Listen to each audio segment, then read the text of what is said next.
Hello guys, current affairs funda में आप सभी का स्वागत है। मैं हूं आपके साथ अभिषेक शर्मा और आज के इस वीडियो सेशन में हम 28 अप्रैल तक के सभी इंपॉर्टेंट करंट अफेयर्स कवर करने वाले हैं। हमेशा की तरह आप इस वीडियो को अंत तक जरूर देखिएगा, आज भी आपको काफ़ी कुछ जानने के लिए मिलेगा। साथ ही गाइस, इस सेशन को शुरू करने से पहले आप सभी को बताना चाहूँगा, यदि आप हमारे daily current affairs PDF, weekly PDF, monthly PDF और हर महीने के बैंकिंग एंड इकोनॉमी का अवेयरनेस PDF चाहते हैं तो करंट अफेयर्स फंडा का 1 ईयर मेंबरशिप प्लान आप ज्वाइन कर सकते हैं, जिसका लिंक आपको वीडियो के डिस्क्रिप्शन में या फिर फर्स्ट कमेंट में मिल जाएगा। आपको बता दें, इस 1 ईयर मेंबरशिप प्लान के तहत हम आपको 1 साल तक जितना भी हमारा PDF कंटेंट है वो प्रोवाइड कराते हैं, जिसे आप डाउनलोड कर सकते हैं, प्रिंट आउट भी निकलवा सकते हैं।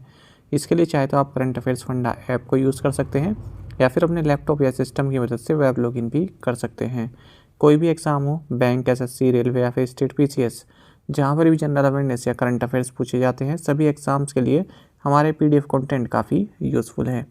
कोई भी अगर आपका डाउट है हमारे इस PDF कोर्स संबंधित तो कमेंट बॉक्स में अवश्य लिखिएगा। चलिए फिर करते हैं शुरुआत इस वीडियो सेशन की। सबसे पहले आज का क्वेश्चन देख लेते हैं, जिसका आंसर आपको अभी कमेंट बॉक्स में करना है।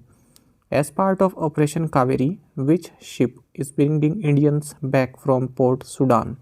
ऑपरेशन कावेरी के तहत कौन सा शिप पोर्ट सुडान से भारतीयों को वापस ला रहा है? ऑप्शंस हैं INS तलवार, INS शिवालिक, INS तरकश या फिर INS सुमेधा। महत्वपूर्ण क्वेश्चन है, जल्दी से आंसर कर दीजिए, फिर हम आगे बढ़ते हैं। और इसी तरह के क्वेश्चन यदि आप अटैम्प्ट करना चाहते हैं, प्रैक्टिस करना चाहते हैं तो करंट अफेयर्स फंडा को टेलीग्राम पर जरूर ज्वाइन कर लीजिए। करंट अफेयर्स फंडा नाम से हमारा टेलीग्राम चैनल है।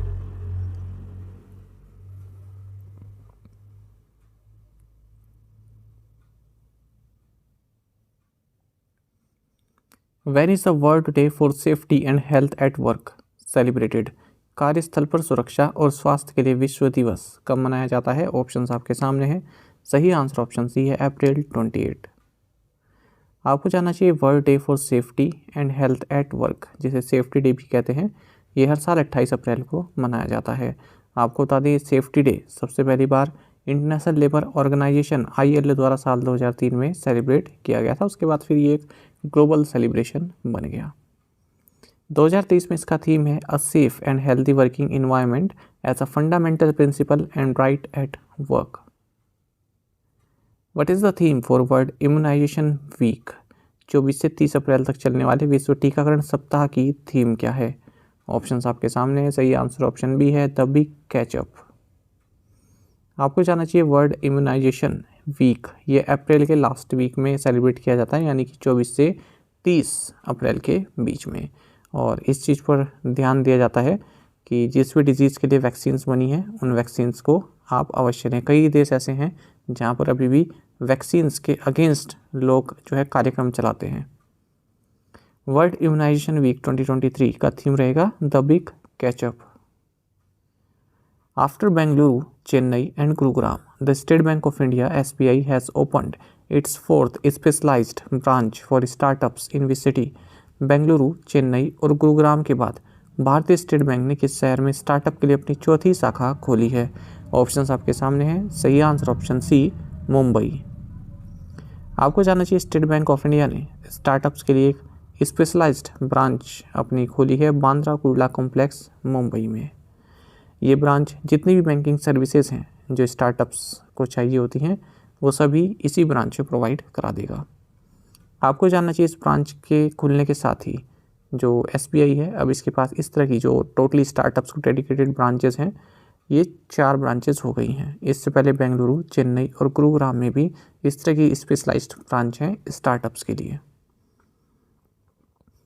आपको जानना चाहिए, सबसे ज़्यादा यूनिकॉर्न हमारे देश में बेंगलुरु सिटी में है, उसके बाद फिर मुंबई में है। N. Kamakodi has been reappointed as Managing Director and CEO of which bank for another 3 years? N. Kamakodi को अगले 3 वर्षों के लिए किस बैंक के प्रबंध निदेशक और CEO के रूप में फिर से नियुक्त किया गया है? ऑप्शंस आपके सामने हैं। सही आंसर ऑप्शन बी है, सिटी यूनियन बैंक। देखिए, N. Kamakodi ये सिटी यूनियन बैंक CUB के managing director and CEO reappoint किए गए हैं अगले 3 सालों के लिए, और इसके लिए RBI ने मंजूरी अपनी दे दी है। आपको जानना चाहिए, ये जो सिटी यूनियन बैंक है ये कहाँ पर स्थित है? कुंभकोणम, तमिलनाडु में। आपको बता दें, जो ये कामाकोडी हैं ये सिटी यूनियन बैंक के MD एंड CEO के तौर पर मई 2011 से ही कार्यरत हैं। साथ ही आपको जाना चाहिए कर्नाटका विकास ग्रामीण बैंक के नए चेयरमैन बने हैं Shrikant M Vandiwad. Which bank will acquire a 20% or more stake in Griha private limited. Griha private limited में कौन सा बैंक 20% या उससे अधिक हिस्सेदारी का अधिग्रहण करेगा? ऑप्शंस आपके सामने। सही आंसर ऑप्शन सी है, HDFC बैंक। देखिए HDFC बैंक ने अनाउंस किया है कि ये गृह PT, देखिए PT लिखा है ना, इसका मतलब वही है जो हम प्राइवेट लिखते हैं ना, PVT। तो हमारे यहाँ तो PVT लिखते हैं ज़्यादातर कंट्रीज़ में भी, कुछ कंट्रीज ऐसे हैं जहाँ पर PTE लिखते हैं प्राइवेट को, जैसे सिंगापुर हो गया। तो HDFC बैंक ने अनाउंस किया है कि ये गृह प्राइवेट लिमिटेड जो कि होली ओन्ड सब्सिडरी है HDFC इन्वेस्टमेंट की, इसमें 20% या इससे ज़्यादा स्टेक एक्वायर करेगा और इसे मॉनेटरी अथॉरिटी ऑफ सिंगापुर से रेगुलेटरी क्लियरेंस भी मिल गया है। आपको बता दें जो एक गृह प्राइवेट है इसकी स्थापना साल 2012 में हुई थी और ये एक प्राइवेट इक्विटी फंड मैनेजर है जिसका हेडक्वार्टर्स सिंगापुर में है और ये रजिस्टर्ड है मॉनेटरी अथॉरिटी ऑफ सिंगापुर के साथ। इससे पहले हमने देखा था कि HDFC बैंक को रिजर्व बैंक ऑफ इंडिया से भी परमिशन मिल गई है कि HDFC life and HDFC Ergo में अपने जो स्टेक है उनको इंक्रीज कर सकता है 50% से ज़्यादा तक। Which agency has launched NOCS platform to process ONDC transactions. ONDC लेन देन को संसाधित करने के लिए किस एजेंसी ने NOCS प्लेटफॉर्म लॉन्च किया है? ऑप्शंस आपके सामने। सही आंसर ऑप्शन बी रहेगा NBBL। देखिए NBBL की फुल फॉर्म होती है NPCI Bharat bill pay limited, ठीक है, ये मतलब होता है NBBL का। इसने NOCS प्लेटफॉर्म लॉन्च किया है किस लिए? जो open network for digital commerce network है यानी कि ONDC, इसके तहत जो भी ट्रांजैक्शंस की जाएंगी तो उनको reconciliation and settlement services provide कराने के लिए। सेटलमेंट तो आप समझते हैं, रिकन्सिलिएशन का अकाउंट के मामले में जो अर्थ होता है वो ये होता है कि 2 सेट्स ऑफ रिकॉर्ड्स को कंपेयर करना, उसका मतलब होता है रिकन्सिलिएशन। और अगर हम वैसे देखें रिकन्सिलिएशन का मतलब तो होता है सुलह कराना। तो देखिए जो ये NOCS प्लेटफॉर्म है इसे बैंक्स के साथ इंटीग्रेट किया गया है, फिनटेक्स के साथ, ई-कॉमर्स प्लेयर के साथ, और जल्द ही ये लाइव भी हो जाएगा। फर्स्ट जो 5 बैंक्स हैं ONDC पर, AU small finance bank, axis bank, HDFC bank, IDFC first bank and yes bank के साथ। NBBL NPCI Bharat bill pay limited की बात करें, ये होली ओन्ड सब्सिडरी है national payments corporation of India NPCI की, और अप्रैल 2021 से इसने कार्य करना शुरू किया है। और आप सभी जानते हैं जो ट्रांजैक्शंस हैं वो यहाँ पर प्रोसेस होते रहते हैं। Nupur Chaturvedi NPCI Bharat bill pay limited के MD एंड CEO हैं। Which country has recently honoured Ratan Tata with its highest civilian honour. हाल ही में किस देश ने रतन टाटा को अपने सर्वोच्च नागरिक सम्मान से सम्मानित किया है? ऑप्शंस आपके सामने। सही आंसर ऑप्शन सी है, ऑस्ट्रेलिया। देखिए रतन टाटा जो कि टाटा सन्स के चेयरमैन एमिरेटस हैं, इन्हें ऑर्डर ऑफ ऑस्ट्रेलिया ऑनर दिया गया है ऑस्ट्रेलिया के द्वारा। ये ऑस्ट्रेलिया का हाईएस्ट सिविलियन ऑनर है जो कि किसी व्यक्ति को दिया जाता है। तो इंडिया ऑस्ट्रेलिया बायलैटरल रिलेशंस में इनके कमिटमेंट के लिए ये अवार्ड इन्हें दिया गया है। इससे पहले मार्च के महीने में हमने देखा था कि गवर्नमेंट ऑफ ऑस्ट्रेलिया ने रतन टाटा को एज ऑनररी ऑफिसर अपॉइंट किया है in the general division. Australia के जो हाई कमिश्नर है इंडिया में, इनका नाम है बैरी ओ'फेरल, तो इन्हीं के द्वारा ये सम्मान दिया गया है इन्हें। Which state has recently added 4 more biodiversity heritage site BHS and taken the tally in the state to 8?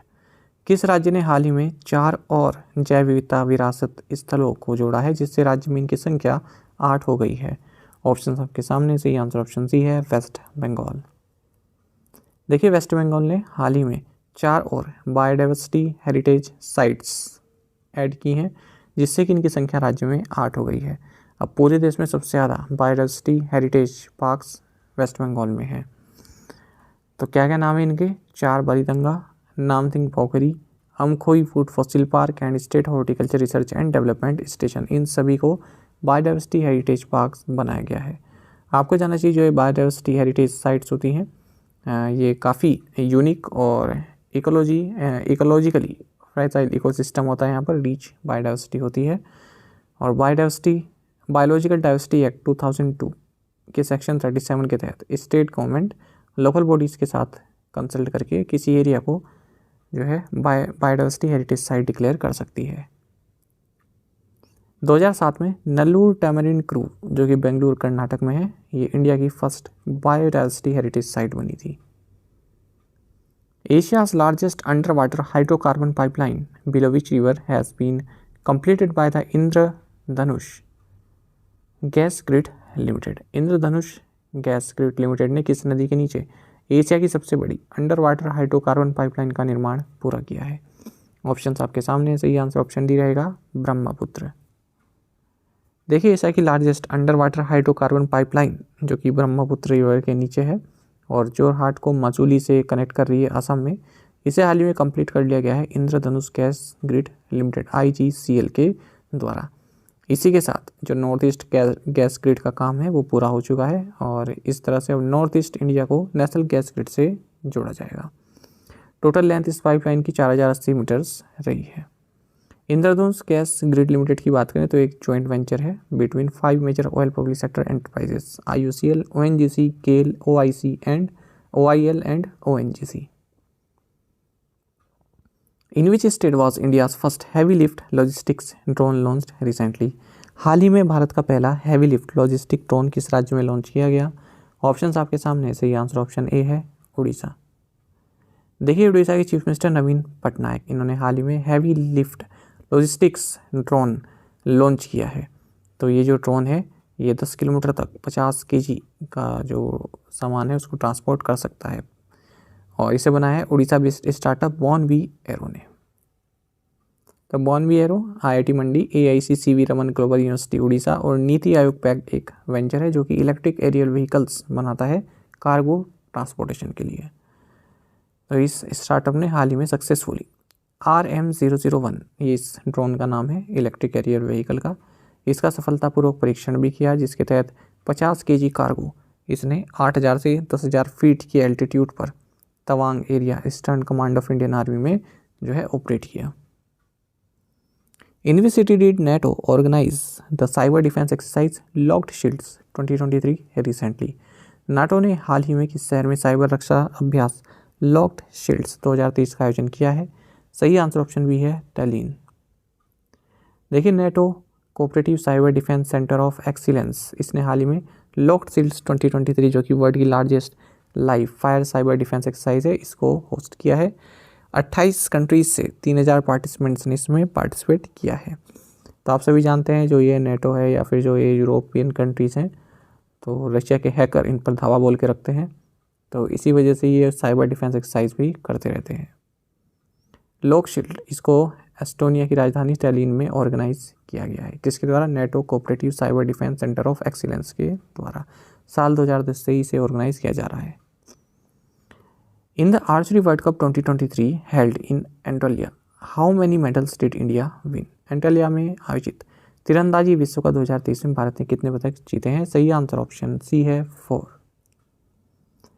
देखिए, आपको जानना चाहिए एंटालिया टर्की में archery world cup 2023 stage 1 complete हो गया है। भारत यहाँ पर मेडल टैली में दूसरे नंबर पर रहा है। भारत ने 4 मेडल जीते हैं, 2 गोल्ड, 1 सिल्वर और 1 ब्रॉन्ज। USA मेडल टैली में टॉप पर रहा है, 4 मेडल्स इसने भी जीते हैं लेकिन गोल्ड ज़्यादा जीते हैं, 2 गोल्ड जीते हैं, 2 सिल्वर जीते हैं, इसलिए नंबर 1 पर है। गोल्ड के हिसाब से रैंकिंग बनती है।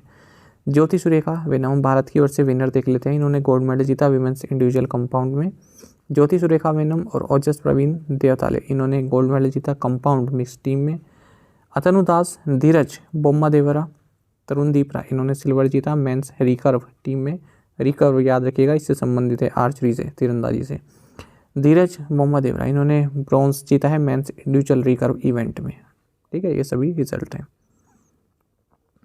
Which city witnessed a unique celestial phenomena called Zero Shadow Day on April 25th? 25 अप्रैल को किस शहर में जीरो शैडो डे नामक एक अनोखी खगोलीय घटना देखी गई? ऑप्शंस आपके सामने, सही आंसर ऑप्शन डी है बेंगलुरु। देखिए, बेंगलुरु में जीरो शैडो डे ये एक सेलेस्टियल फिनोमिना है, ये देखने के लिए मिला 25 अप्रैल को। जितने भी वर्टिकल ऑब्जेक्ट्स थे इस सिटी में उनकी कोई भी शेडो नहीं दिखाई दी एक शॉर्ट पीरियड ऑफ टाइम के लिए। ठीक है, और ये फिनोमिना लगभग 12-17 PM पर देखने के लिए मिला है। तो जो इंडियन इंस्टीट्यूट ऑफ एस्ट्रोफिजिक्स है, इसने अपने बेंगलुरु कैंपस में एक इवेंट भी ऑर्गेनाइज किया था इसी ओकेज़न पर।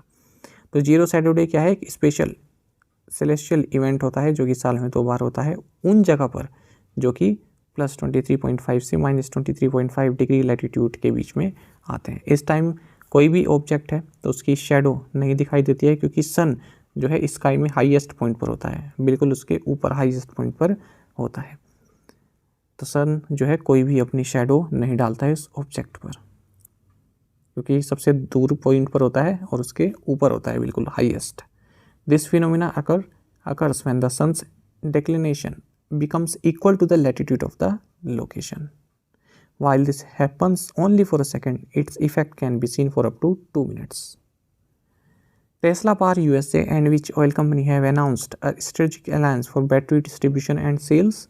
Tesla Power USA और किस तेल कंपनी ने बैटरी वितरण और बिक्री के लिए रणनीतिक गठबंधन की घोषणा की है? सही आंसर ऑप्शन ए है IOCL। देखिए, Tesla power USA and Indian oil corporation limited IOCL, इन्होंने एक स्ट्रेटेजिक अलायंस अनाउंस की है बैटरी डिस्ट्रीब्यूशन एंड सेल्स के लिए। तो ये first national level tie up है IOCL के साथ टेस्ला पावर यूएसए का फॉर बैटरी डिस्ट्रीब्यूशन। तो जो टेस्ला पावर बैटरीज हैं वो IOCL फ्यूल पंप्स पर अवेलेबल रहेंगी दिल्ली NCR रीजन पर, और भी अदर स्टेट्स में इसको एक्सपांड किया जाएगा। विच IT company has partnered with Walmart Commerce Technologies to deliver solutions that simplify customer and store employee experiences? किस IT कंपनी ने Walmart Commerce Technologies के साथ साझेदारी की है ताकि ग्राहक और स्टोर कर्मचारियों के अनुभव को सरल बनाने वाले समाधान प्रदान किए जा सके? ऑप्शंस आपके सामने, सही आंसर ऑप्शन सी है इन्फोसिस। देखिए, इन्फोसिस MD एंड CEO सलील पारेख हैं, इन्होंने Walmart Commerce Technologies के साथ कोलैबोरेट किया है ताकि जो कस्टमर्स हैं और जो वॉलमार्ट स्टोर के जो एम्प्लॉयज़ हैं उनके लिए कुछ इस तरह की टेक्नोलॉजी बनाई जाए ताकि जो पिकअप है, जो सामान पिकअप है, वो कस्टमर्स भी स्टोर हाउस से ले सकें और जो एम्प्लॉय हैं उनके लिए भी आसान हो स्टोर हाउस से सामान लेना। इस तरह का एक ओमनी चैनल बनाना है इसका काम इन्फोसिस का वॉलमार्ट के लिए।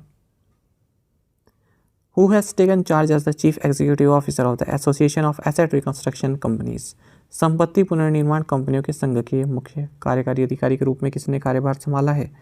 ऑप्शंस आपके सामने, सही आंसर ऑप्शन डी है हरिहरा मिश्रा। देखिए, हरिहरा मिश्रा ये association of asset reconstruction companies के चीफ एग्जीक्यूटिव ऑफिसर बनाए गए हैं।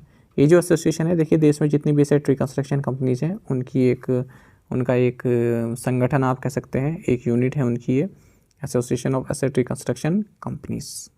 ठीक है, फिलहाल देश में 28 asset reconstruction companies reserve bank of India के साथ रजिस्टर्ड हैं। Which company has been promoted to Navratna category of central public sector enterprises from category 1 mini रत्न?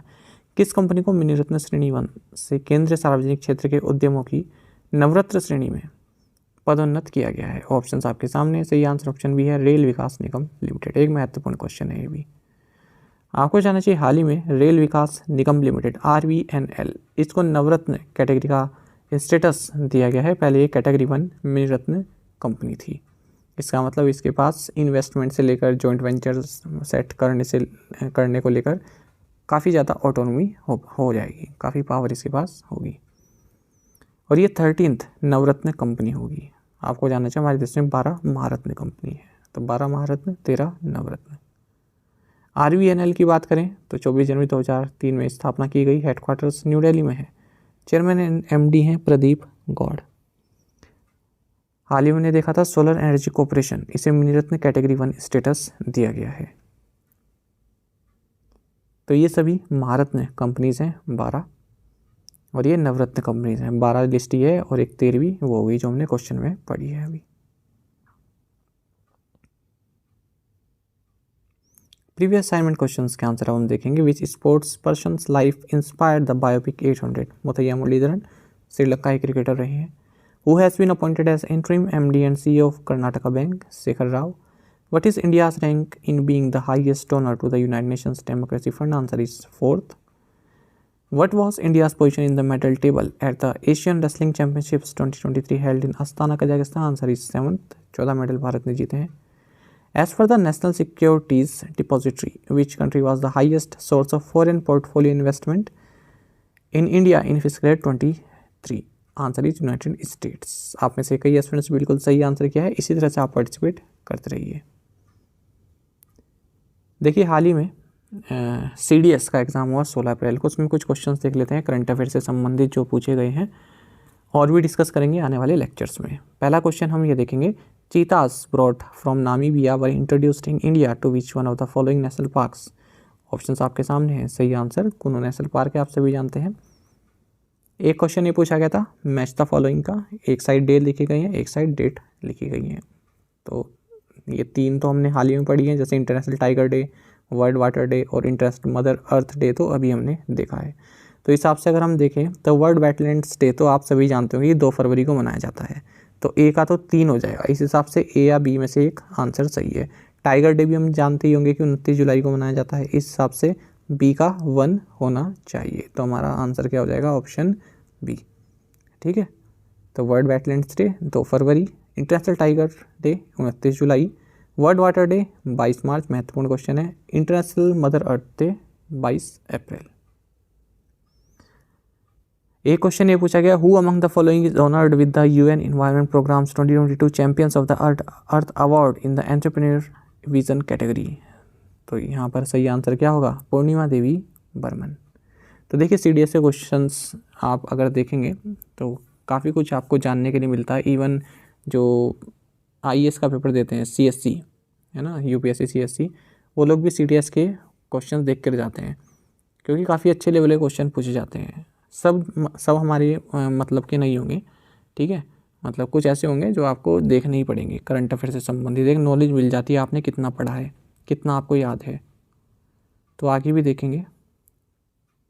अच्छा, एक मैंने आपको G20 कंट्रीज़ का तरीका बताया था किस तरह से याद रखें। मैंने सोचा था कि काफ़ी अच्छा रिस्पॉन्स आप लोगों का आएगा, आप लोग बताएंगे कि हाँ आपको अच्छा लगा है वो, क्योंकि मुझे भी काफ़ी मेहनत लगी उसको बनाने के लिए कि किस तरह से आपको बताऊं। पर केवल 2 ही कमेंट आए हुए थे, एक विवेक सोलंकी और एक शायद आशीष नाम के एस्पिरेंट है उनका आया था। बाकी किसी ने ऐसा इंटरेस्ट दिखाया नहीं। शायद हो सकता है आप लोगों को पसंद ना आया हो, आप किसी और तरीके से याद रखना चाहते हैं, पर मेरे हिसाब से वो बेस्ट वे है G20 कंट्रीज़ को याद करने का। और एग्ज़ाम में पूछी जाती है कंट्रीज़। G7 को लेकर कई बार क्वेश्चन बने हैं, सार्क को लेकर बने हैं, तो G20 पे क्यों नहीं बनेगा? G20 अब और भी महत्वपूर्ण है क्योंकि भारत के पास प्रेसिडेंसी है। तो केवल 2 ही एस्पिरेंट के कमेंट यहाँ पर आए हैं। मैंने कहा था आपको कि बताने के लिए कि अगर आपको पसंद आए हैं तो कमेंट बॉक्स में अवश्य बताना, पर कोई बात नहीं। चलिए आज के असाइनमेंट क्वेश्चन देखते हैं। Kings day is a national holiday in which country? In which state is Kongzom Day was observed on the 23rd of April? Which country launched the 1 billion meals endowment campaign? Who has become the fastest pacer to take 200 wickets in T20 cricket? Which country has tested a new emergency alert system on millions of phones? तो इन 5 questions के answer आप comment box में दीजिएगा। यदि आपको एक question का answer भी आता है तो भी आप हमें कमेंट बॉक्स में अवश्य से बताइएगा। साथ ही करंट अफेयर्स फंडा को आप टेलीग्राम पर भी ज्वाइन कर सकते हैं। यहाँ पर हम आपको रेगुलर वीडियो अपडेट्स और करंट क्विजेस आपके लिए लाते रहते हैं। साथ ही डिस्कशन ग्रुप में आप किसी भी क्वेश्चन का सोल्यूशन पा सकते हैं। दोस्तों, यहाँ पर हमारे करंट अफेयर्स की प्लेलिस्ट दी गई है, इसको आप जरूर देखें। अपने दोस्तों के साथ, फेलो एस्पिरेंट के साथ हमारे करंट अफेयर्स को शेयर जरूर करें। आज का ये सेशन आपको कैसा लगा कमेंट बॉक्स में अवश्य बताइएगा। Thank you guys.